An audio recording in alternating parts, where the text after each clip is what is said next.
Hey there, dreamers, and welcome back to Imagine with Royce. Today we are going to be discussing my time up on the top of the Matterhorn.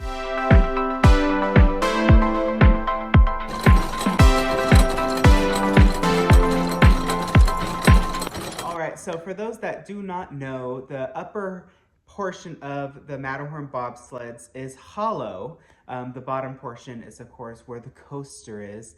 And this is going to be a story about my time up there. So we're going to rewind all the way back to 2013 when I was a Jungle Cruise skipper. I actually was working GSO at the time. And for those that don't know, that's park lingo for guest services operations, I believe. And it's when you get to wear that nice, I think it's red or orange vest, I can't even remember, with the stick, and you kind of just do this and tell people where to go.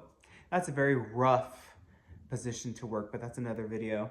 I remember one day I saw a gentleman in a very nice outfit. He was in a suit, and I don't know how I worked the Matterhorn into the conversation, but I basically just told him, like, look, I've always wanted to go up there. It's always been a dream of mine. I'm curious what's up there. And he was very nice. And he said, look, okay, what time are you off? And I said, I think 8 o'clock or 8:30. He said, okay, bring 2 of your friends. Meet me at the Matterhorn at that time, and I'll take you up there. So I got really excited, and I grabbed 2 of my friends, and we went to the Matterhorn. And let me tell you, just the whole lore and the mythology of what's up there is what sparked my imagination, right? People say there's a basketball court up there. People say that there's a break room up there, or like a hidden object. Let me tell you what is actually up there. So you take an elevator up, and the elevator is very small, and it's really cool because the elevator, it's straight up from like the 50s or 60s. All those buttons are very vintage, and the doors open, and you're it doesn't feel like you're in Disneyland. You are almost in an glorified attic, if you will, and it's a very bizarre feeling. You smell almost like mold up there.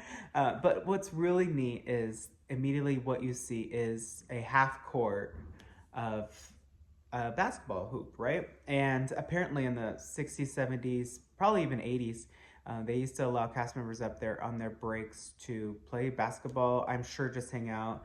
And there is just such history up there because there are, oh my gosh, there has to be at least 10,000 plus signatures. And of course, I got to sign my name on a beam, and it's really hard. It's getting harder to find a spot to sign your name. But I signed my name. I took a picture with the basketball hoop, and that was my first time up there. However, I was kind of naughty, and I grabbed some things. So let me show you. I went to the very top of the Matterhorn. I stuck my hand out, and I went, and I got these pieces. So I wrote this literally in 2013. Top of the Matterhorn. So these are 2 pieces of rock from the top. Let me show you.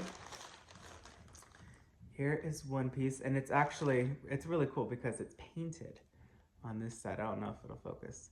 It's painted that like gray color.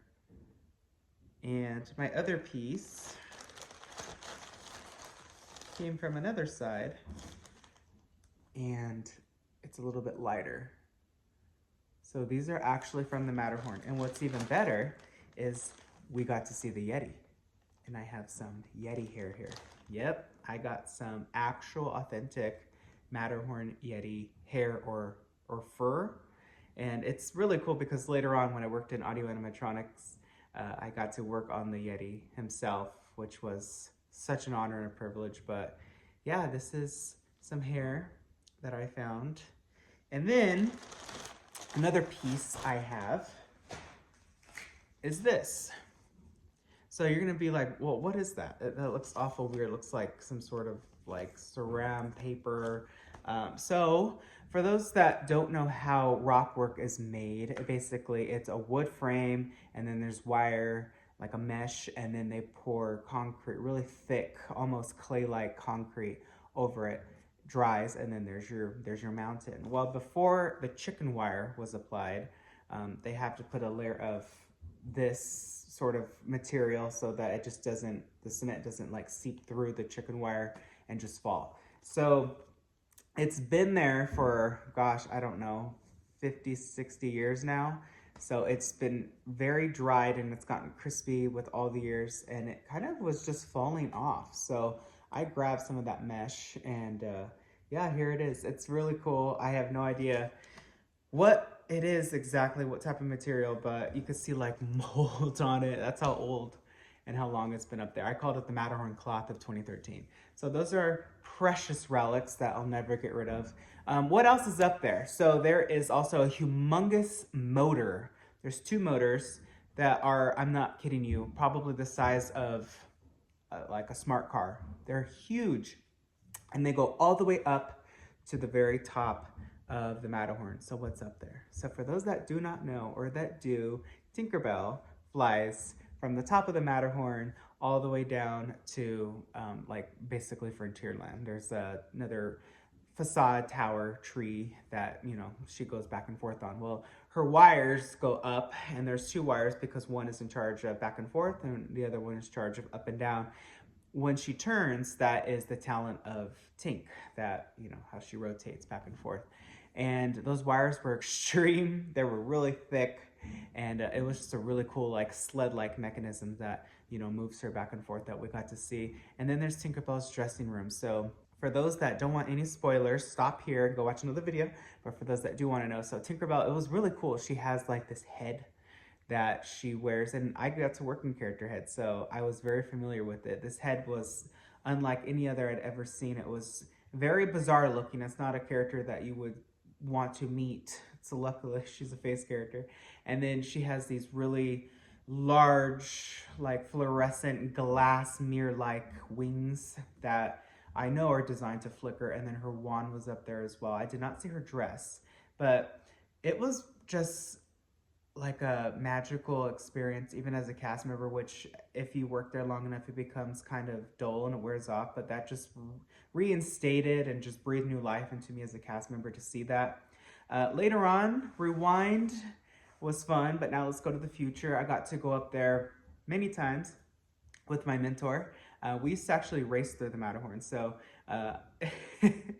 we would do show checks, but not in the bobsleds. We would just walk it. So, you know, there are 3 Yetis in the Matterhorn. The first one, both vehicles see because there's 2 tracks, and then each track has its own separate animatronic of the Yeti. So we would start, we would walk up, start, and then we would race to the end. And it was really fun. He knew shortcuts, and there are a lot of shortcuts within the Matterhorn, but yeah, those were some really fond memories, just walking the track, going crazy in the Matterhorn, running around. He would scream and yell and go rawr and scare me. And reminder that this was at like 4 a.m. So it was pitch black. We're the only ones in there. And yeah, it was really cool. It's kind of scary to approach the Yeti when you're truly just all by yourself because he is so large. The ones that you see from single tracks, there's actually a little door that opens behind him that you could like go and like check on him, make sure everything's okay. I only got to work on the hands of the first Yeti that you see, so that was just a dream come true because I don't know if a lot of you know, but I got to build the Matterhorn in my backyard. This was something that I did before Imagineering, but it was something that I just felt in my heart to do. It was the most bizarre thing. Something just told me, build the model of the Matterhorn in your backyard. Build it as big as you can. And that's what I did. I even had Tinkerbell going back and forth. And before I left to my internship, I was actually starting on Everest, and I was having Tinkerbell fly from the Matterhorn to Everest back and forth with a little like race car motor. That is Imagineering. And I showed Imagineering that in my portfolio, and I feel like that helped me. So that is just one of those like stories like Tony Baxter, how he built like this weird marble contraption and stuff. That was my story, and it was to me something that always, the Matterhorn had a place in my heart because of that. And yeah, that's kind of my exploration journey through the Matterhorn Bobsleds at Disneyland.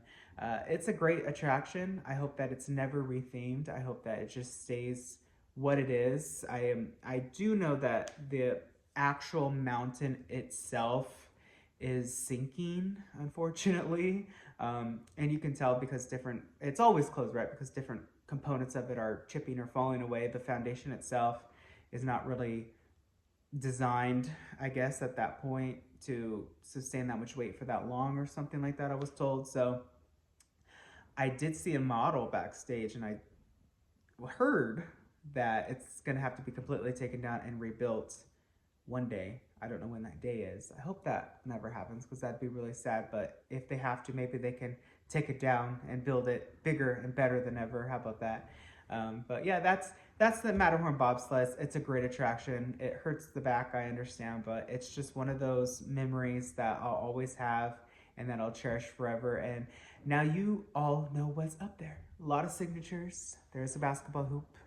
And there's even like now like a glass case full of like memorabilia and stuff like that. I think Bob Gurr went up there recently to like sign his name and stuff. I actually know Bob. He's an amazing Imagineer and friend. So that is my time, and I hope that you enjoyed this video. If you did, let me know. Please hit subscribe and ring that bell icon. That way you're notified whenever I upload a new video. I wish you all a wonderful day. Be nice to one another. And always remember, dreamers, not only to follow your dreams, but to chase them. Later.